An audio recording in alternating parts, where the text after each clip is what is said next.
Snickers burst onto the scene in 1930, created by confectionery innovator Frank Mars. The story goes that he named the bar after his family's beloved horse, and it quickly found favor among candy lovers for its rich taste and filling layers. However, this treat wasn't always called Snickers in every corner of the world. In the UK, for instance, it carried the name Marathon until the early 1990s, a switch that sparked plenty of speculation. Some fans claimed the marathon version tasted better, while others insisted the change was purely cosmetic. Even so, the shifting names fed rumors about the company secretly altering the bar's size or fiddling with the ingredients over time. Those whispers didn't stop there. Online discussions still swirl around whether Snickers has shrunk without public notice, or if the recipe quietly lost some of its original richness. The company largely sidesteps these debates, typically citing different markets and packaging requirements. Yet the rumors persist, partly because of how deeply Snickers has rooted itself in popular culture. People recognize that thick bar in a heartbeat, so any perceived change sends them straight into detective mode.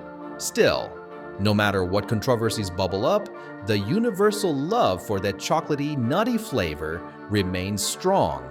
To handle the ongoing demand, Snickers bars are produced on a massive scale in factories around the world. One of the biggest is in Waco, Texas.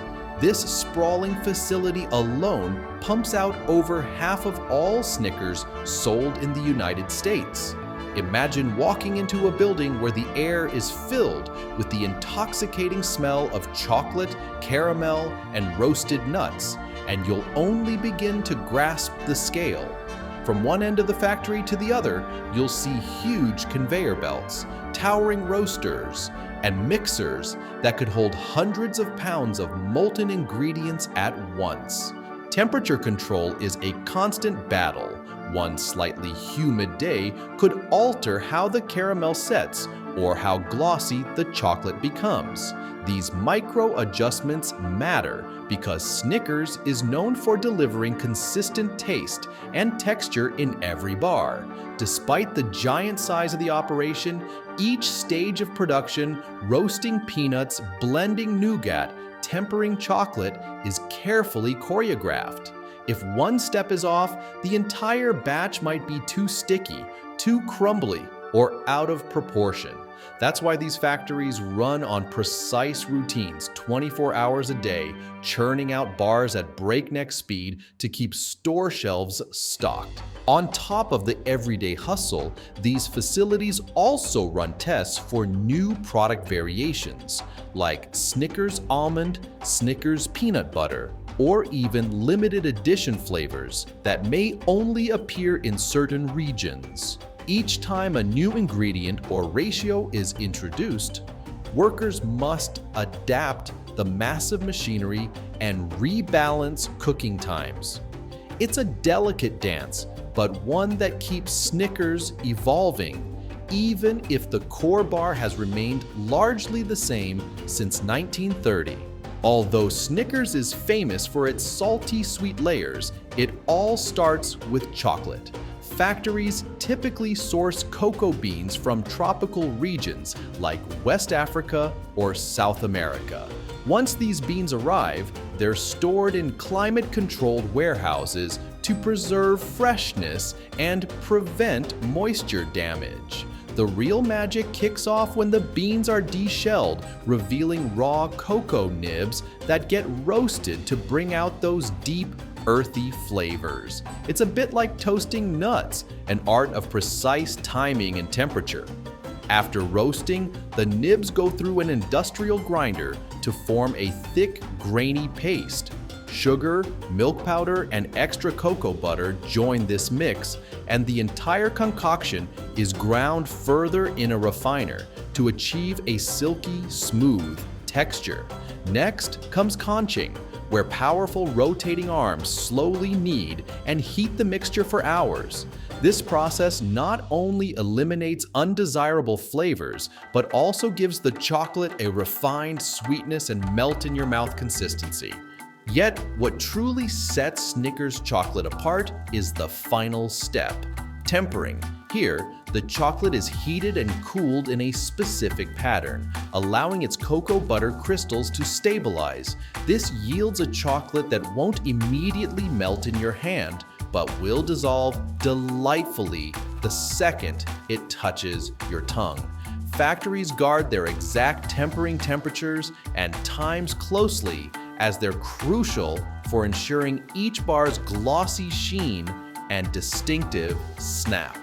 Once the chocolate reaches its perfect fluid state, it's moved into storage tanks, ready to enrobe each bar's core.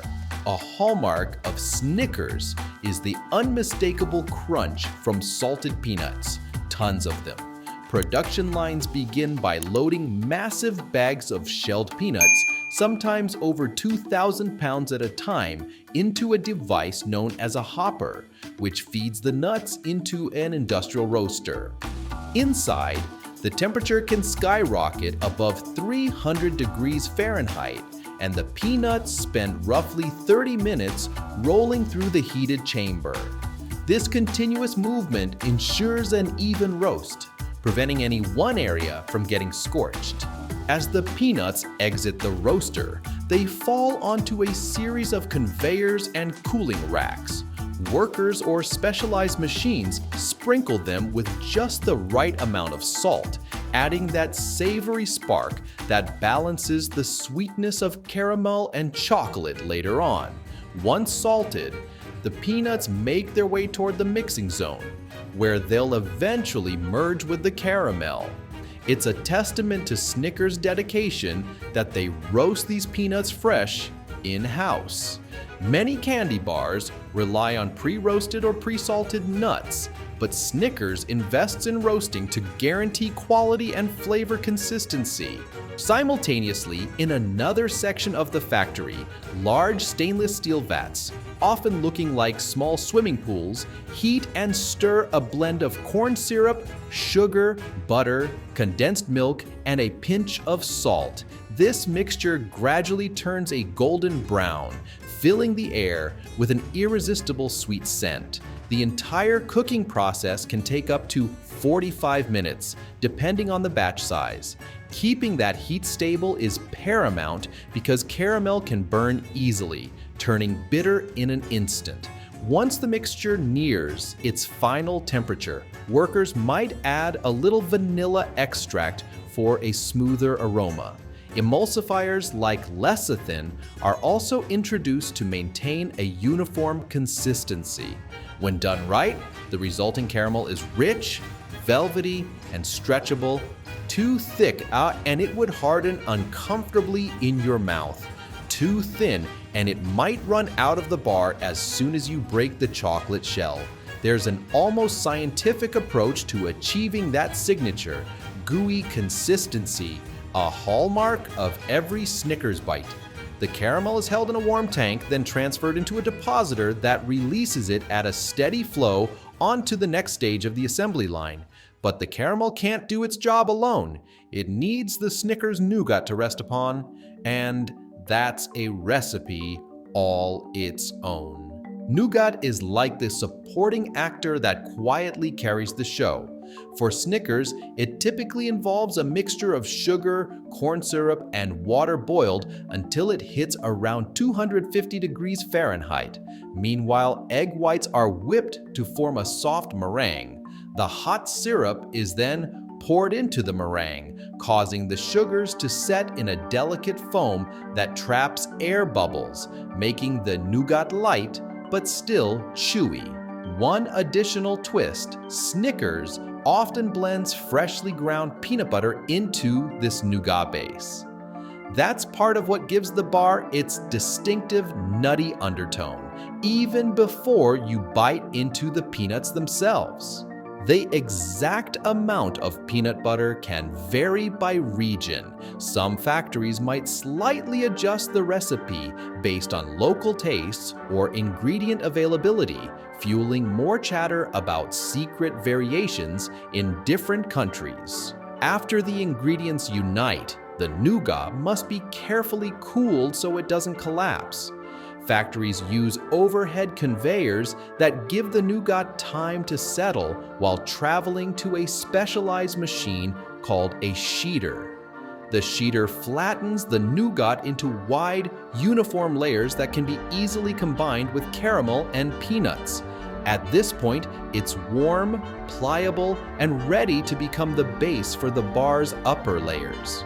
Once the nougat layer is stretched out on a conveyor belt, the hot caramel, now mixed with roasted peanuts, makes its entrance. Picture a giant rotating drum where caramel cascades in while peanuts tumble from another feeder. A slowly turning auger or paddle wheel merges them into a sticky blend. A controlled sheet of this caramel peanut mixture then flows onto the awaiting nougat base below. A roller passes over these layers, gently pressing them into a single slab. Immediately, the slab heads into a refrigerated tunnel set at about 65 degrees Fahrenheit. This cool-down stage is crucial. The caramel needs to firm up enough to stay in place when cut, but it can't be so cold that it cracks. During this chilling process, the flavors also meld and deepen, making sure that sweet, salty, and nutty tastes work together in perfect harmony. It's a fine line because a small miscalculation can lead to bars that are too soft or too brittle by the time they reach the enrobing station. With the slab now stable, it emerges from the cooling tunnel, ready for slicing. First up is the slitter, a row of rotating blades spaced to divide the slab into thin, rectangular strips. Each strip maintains the same thickness, ensuring uniformity across potentially thousands of bars.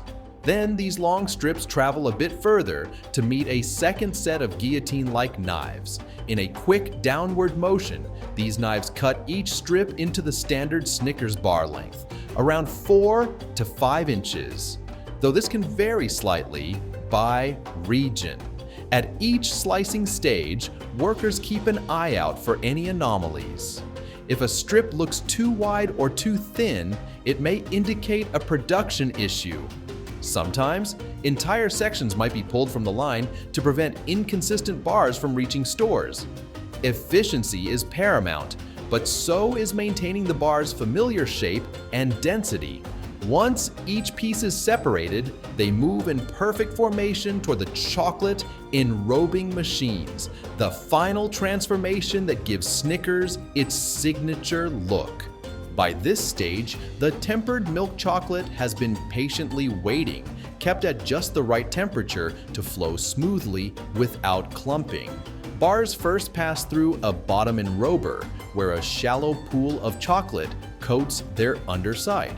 Then they glide under a small chocolate waterfall, known as the top enrober, which fully drenches each bar.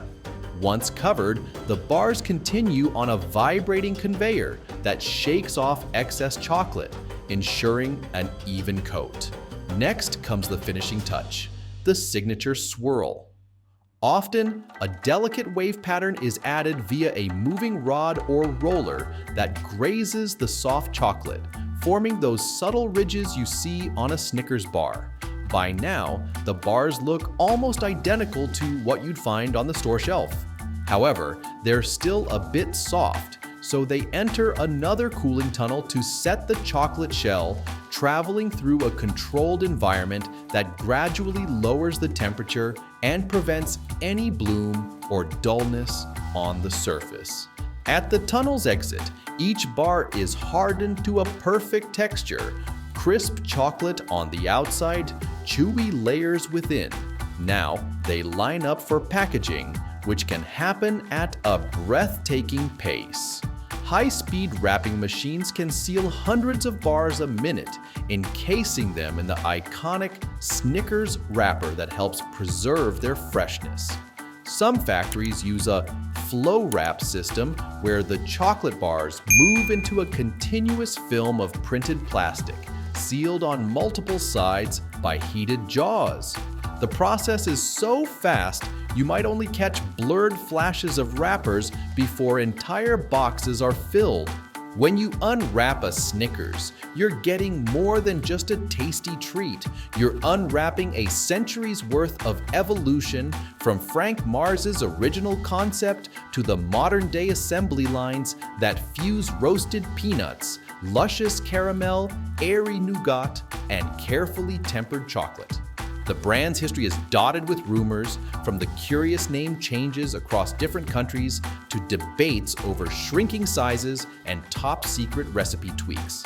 Yet, none of those mysteries diminish the instant gratification of biting into a Snickers and tasting that perfect salty, sweet harmony.